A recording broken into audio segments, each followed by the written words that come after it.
नमस्कार दोस्तों। और मंगलवार की शाम और ओवरऑल मार्केट अच्छा रहा। 90 पॉइंट्स अप रहा। सो पिछली बार जो हमने कल जो मार्केट फॉल देखा था उससे तो काफ़ी बेटर है। समहाउ वो HMPV वायरस की बातें थम रही है ना। ओवरऑल उससे ज़्यादा बड़ा इम्पैक्ट नहीं दिख रहा है।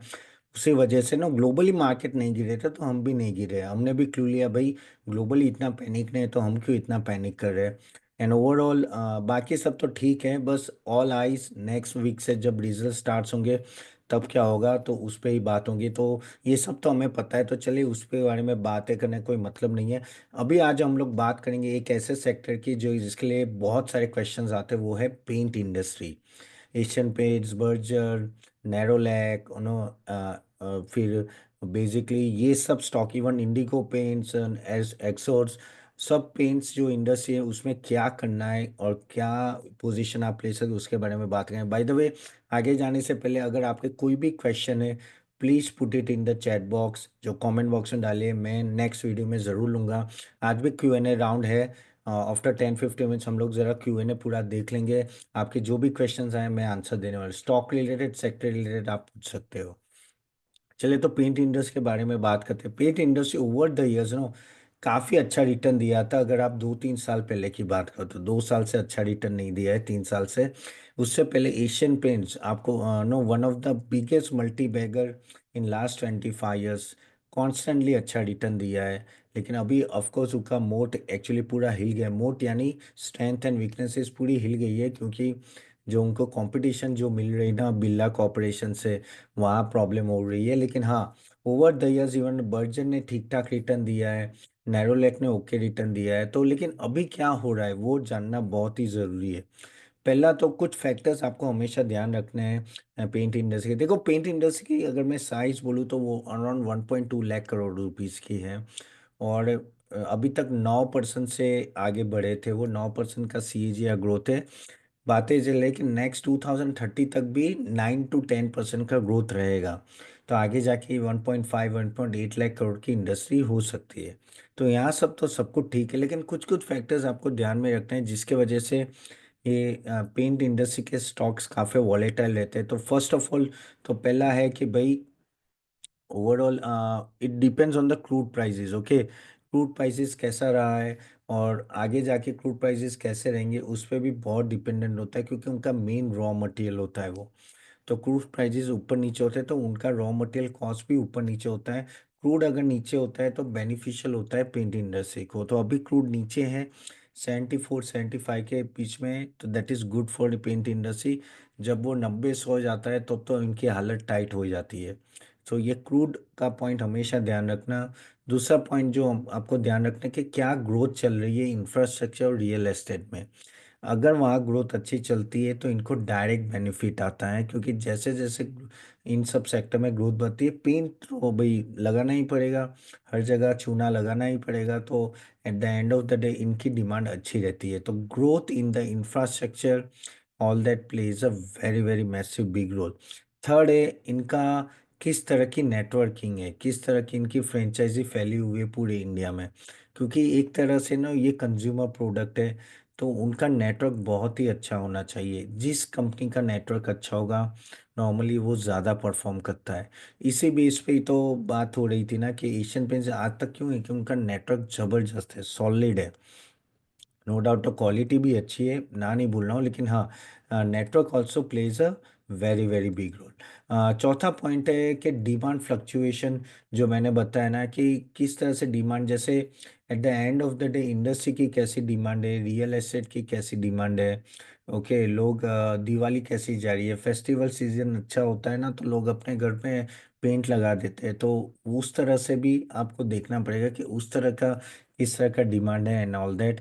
ऑपरेशनल चैलेंजेस कुछ कुछ जो फोर्थ पॉइंट है वो आपको ध्यान में रखना है। तो ऑपरेशनल चैलेंजेस में क्या आता है कि eight the end of the day जैसे मैंने बोला ना कि सप्लाई चेन डिस्ट्रप्शन होता है या कुछ जियोपॉलिटिकल वॉर होता है और कुछ भी होता है, तो उनके जो रॉ मटेरियल आने वाले हैं कहीं से, अगर वो नहीं आ पाते इंक्लूडिंग क्रूड ऑयल, तो उनको प्रॉब्लम आ सकती है।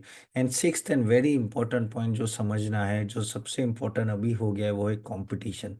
किस तरह की कंपटीशन मार्केट में चल रही है। अगर आप देखो तो ग्रासिम ने एंटर किया कुछ 6-7 महीने पहले, और तब से सबकी हवा टाइट है।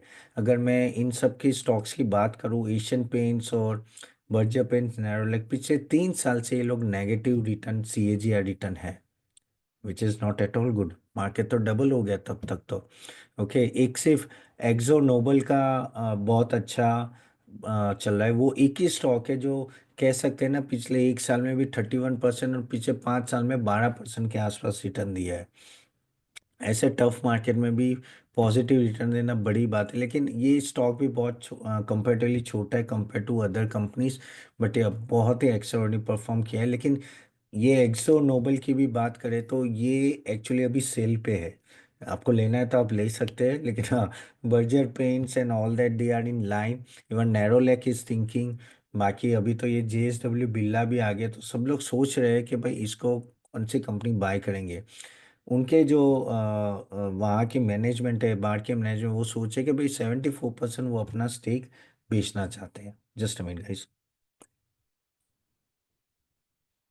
दूसरा एक स्टॉक है Indigo paints and Shalimar paints, उन्होंने भी ना 1 साल में नेगेटिव रिटर्न ही दिया है। तो ये सब कुछ कंपनीज है ना जो मेन कंपनीज है overall.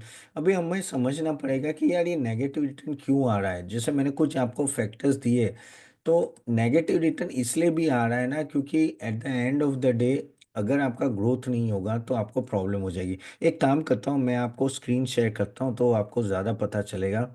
If I can share the screen, just a minute. So if I show it to you, 1 minute guys, yeah. तो अगर यहाँ अगर आप देख पा रहे हो कि ये जैसे एशियन पेंट्स है, ओके। अभी हम लोग एशियन पेंट्स की बात करें तो ओवरऑल अगर यहाँ देखें तो 3 साल का आपका प्रॉफिट ग्रोथ तो भाई 18% है। ओके, सॉरी 20% है प्रॉफिट, सेल्स ग्रोथ 18% है। बर्जर पेंट्स 18% सेल्स ग्रोथ है 3 साल का, मैं बात कर रहा हूँ। प्रॉफिट ग्रोथ भी 18% है। नैरोलैक का भी पॉजिटिव है। लेकिन अगर जब हम मैं रिटर्न की बात करूँ तो 3 साल का रिटर्न देखिए, सभी का नेगेटिव है। ऐसा क्यों? ये इसलिए होता है कि अगर आपका वैल्यूएशन बहुत बढ़ जाता है, जैसे ये प्राइस चार्ट है, ये पी चार्ट से आपको पता चलेगा। आप देखो ये, अगर हम लोग देखो 2020 में ये एशियन पेंट्स का चार्ट है, 120 के पी पे चला गया। बाद में आप यहाँ देख रहे हो कि यहाँ ओवरऑल बेसिकली ईपीएस तो बढ़ रहा है, लेकिन आपका जो पी रेशियो है ना वो नीचे जा रहा है। करेक्ट। और जब आपका ये सिचुएशन हो जाती है ना, तब यहाँ तकलीफ आ जाती है, क्योंकि इवन दो ईपीएस ऊपर जाएगा और पी रेशियो नीचे जाएगा ना, तो आपका प्राइस बढ़ेगा नहीं। पी रेशियो क्या, अरे स्टॉक प्राइस क्या होता है? Stock price nothing but EPS multiply by P ratio. तो पी रेशियो ज़्यादा जल्दी गिरा है, इसलिए स्टॉक प्राइस बढ़ नहीं रहा है। इवन सेम थिंग अगर आप बर्जर पेंट्स की देख लो, तो बर्जर पेंट्स में भी देखिए, ये पी रेशियो देखियो कैसे नीचे जा रहा है। ये भी कुछ 140 के 50 के पी पे चल गया। ईपीएस बढ़ रहा है लेकिन वही प्रॉब्लम आ रही है। इवन नैरो लेक की बात करेंगे तो नैरो लेक में भी सेम सिचुएशन है। आप देख लो किस तरह से वो नीचे जा रहा है। अब ये चीज़ क्या बताता है? ये चीज़ यहाँ बताता है कि भाई ओवरऑल अगर हम लोग बात करें तो इन सब स्टॉक्स ने ईपीएस तो बढ़ाया है, लेकिन क्योंकि इनिशियली इनका वैल्यूएशन बहुत हाई था और सब लोग सोचे थे कि इतना ग्रोथ ज़्यादा रहेगा ही रहेगा, अभी वो पी रेशो मॉडरेट हो रहा है। तो अभी अगर आप एवरेज पी रेशो भी इंडस्ट्री का देखोगे तो 45 है। 45, अब जाके ये 46 आ रहा है। ओके, सिर्फ ये एक्जो नोबल आप देखो कि इसने एक अच्छा परफॉर्मेंस दिया है। अब ये सब क्यों हो रहा है, ये सब जानना भी बहुत ही जरूरी कि ये सब क्यों हो रहा है, क्योंकि जो ग्रोथ से ये लोग आगे बढ़ रहे थे, उसको क्या करते हैं एनालिस्ट या कोई भी इन्वेस्टर ना, वो आगे सोच लेते हैं कि भाई चलो यही आगे बढ़ेगा। लेकिन ऐसा जरूरी नहीं कि ये चलेगा। अगर कंपटीशन बहुत आ जाती है तो नीचे भी गिर सकता है। तो अभी ये जो ओवरऑल अगर हम लोग मार्केट शेयर की बात करें ना, तो एशियन पेंट्स का मार्केट शेयर है 59%। ठीक है। फिर ये बर्जर पेंट्स का कुछ 17% है। नैरोलैक का कुछ 15% है। ये एक्सो ग्लोबल का अराउंड 7% जो बिकने वाली है। ओके, ये सब मेन प्लेयर्स है। बाकी मैं शालीमार पेंट्स उन सब की बात नहीं कहूँगा। तो 59% एशियन पेंट्स का मार्केट शेयर है। अब कोई आपका नया प्लेयर आता है, जैसे ग्रासिम ने एंटर ली है, बिल्ला ओपस के नाम से ब्रांड लॉन्च किया है, तो क्या लग रहा है सबसे ज्यादा कौन घुमाएगा शेयर? ऑफकोर्स एशियन पेंट्स घुमाएगा। तो उनके पास और 59%, ऑलरेडी 60% हो गया, यानी आप already is you are equal to market. तो आप कितना ग्रो करोगे? करेक्ट। तो उसके वजह से क्या होता है कि ओवरऑल आपकी ग्रोथ कम हो जाती है, लेकिन आपका पी रेशियो तो बहुत हाई है। तो वो पी रेशियो धीरे धीरे नीचे आने लगता है। क्यों? क्योंकि आपका ग्रोथ उस तरह से नहीं होगा जिस तरह से मार्केट का एक्सपेक्टेशन था। और इसके वजह से इवन तो आपका ईपीएस ऊपर जाता है, पी रेशियो नीचे आता है।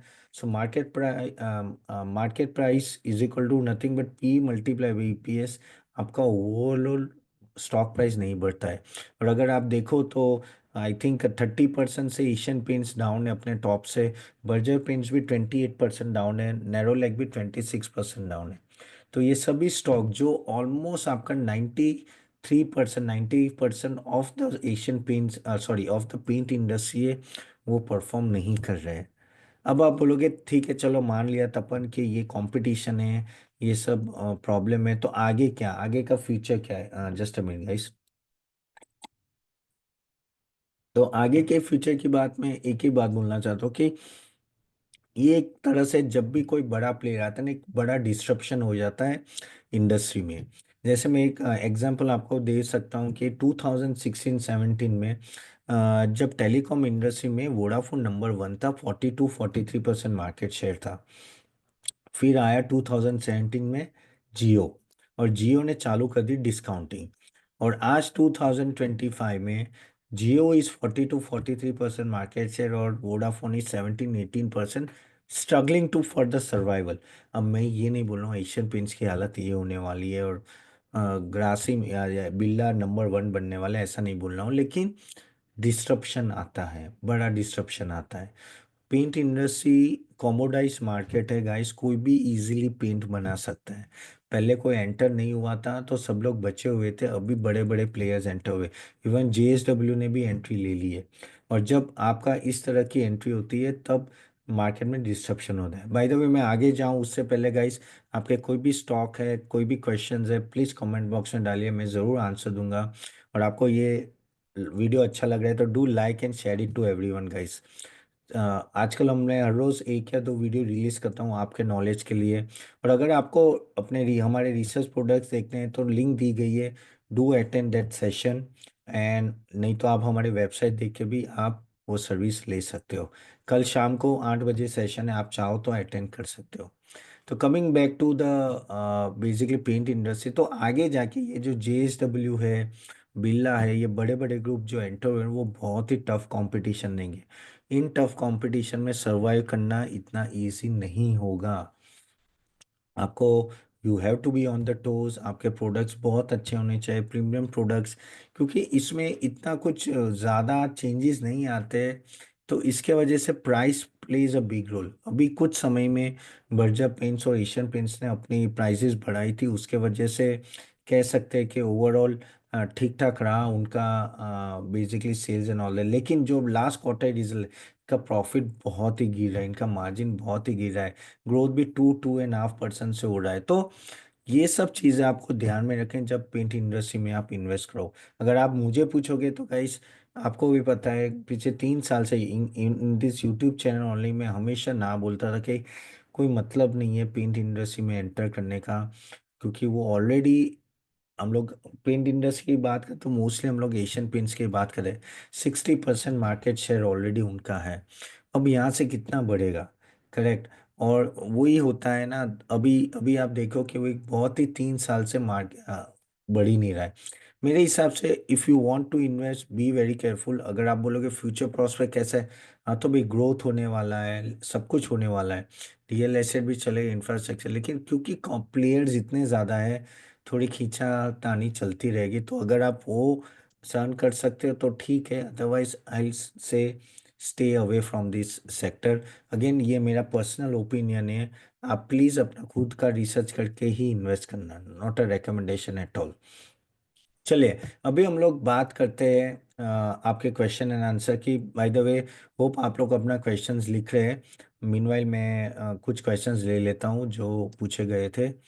और yes, do it like like our video. Okay, चले तो पहला क्वेश्चन है कि अजीत साहू का है कि sir, can you just let me know what is your opinion for the gold next year.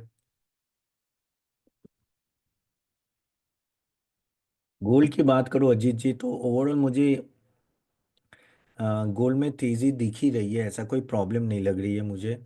तेजी यानी थोड़ा नीचे आएगा, लेकिन ठीक है, स्टेबल रहेगा। एंड जियो पॉलिटिकल क्राइसिस जब जब होते हैं ना, तब ज़्यादा बढ़ता है। लेकिन ओवरऑल डिमांड भी काफ़ी है, अल्टरनेट एसेट की तरह गोल्ड को अभी देखा जा रहा है। पहले बीच में क्या था, सब लोग स्टॉक मार्केट के भाग रहे थे, लेकिन 3 साल में गोल्ड ने बेसिकली, कहते हैं ना कि आउट परफॉर्म किया इक्विटी मार्केट को। आई थिंक गोल्ड एक अच्छा एसेट क्लास है आपका डीमेट अकाउंट को स्टेबलाइज करने के लिए, पोर्टफोलियो को स्टेबलाइज करने के लिए। तो मेरे हिसाब से अगर आप में गोल्ड में इन्वेस्ट करना चाहते हो, आप प्लीज़ कीजिए। Sovereign gold bond is the best option to invest, क्योंकि वहाँ आपको इंटरेस्ट भी मिलता है, और at the end I think 2.5% interest मिलता है, और at the end of the day आपका गोल्ड प्राइस अगर बढ़ता है तो साथ में आपका बॉन्ड्स के भी प्राइस बढ़ते हैं, तो वो एक इनहेरिटेड बेनिफिट मिल जाता है जब आप सोना गोल्ड बॉन्ड में इन्वेस्ट करते हो। तो I think you should invest, not a problem, as a hedge to your portfolio आप कर सकते हो। माधवी बोरकर का क्वेश्चन है, Infibeam shares, what to do, I have 750 share. Infibeam share of course अच्छा स्टॉक है ओवरऑल, अगर मैं देखूँ ना तो बहुत ही एक्साइटिंग एरिया में है। लेकिन प्रॉब्लम वही है कि वो स्टॉक चल नहीं रहा है काफ़ी टाइम से, so you have to wait for some time. Scope तो बहुत बड़ा है इसका। और यहाँ से जो डिजिटल पेमेंट सिस्टम है इनका, वो भी बिल्डर्स जो है ना, बहुत अच्छा परफॉर्म कर सकता है। लेकिन वही है कि we have to wait. Situation में अभी तो प्रॉफिट इतनी बढ़ नहीं रही है, लेकिन I am still positive in the stock. I know market अभी गिरा हुआ है, तो आप थोड़ा वेट कीजिए, 1-2 क्वार्टर रिजल्ट देके then we can take a decision कि क्या करना है। बट मेरे हिसाब से आप बने रहिए, ठीक है। स्मिता गेनेवा 290 का क्वेश्चन है, सर मार्केट से निकलना है क्या लॉस लेकर। कोई ज़रूरत नहीं है, ये वो वायरस का जो वीडियो मैंने कल रिलीज़ किया था उसके बेस पे बोल रहे।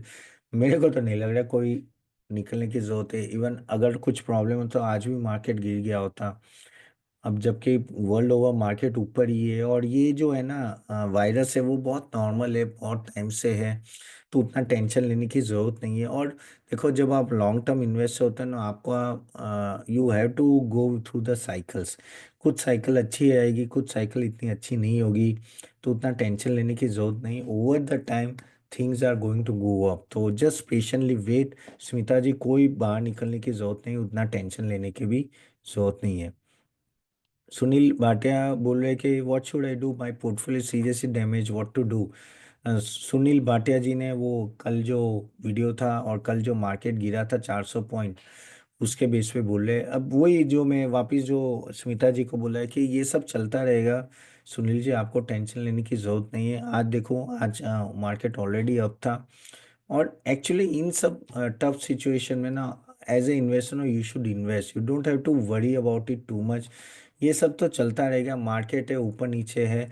लेकिन Indian economy fifth largest economy से थर्ड लार्जेस्ट इकोनॉमी होगी। मुझे कोई डाउट नहीं लग रहा है कि यहाँ भी आगे जाके आपको कोई प्रॉब्लम आएगी। Just stay invest, nothing else. Ajit साहब बोले, what time do you add the programme.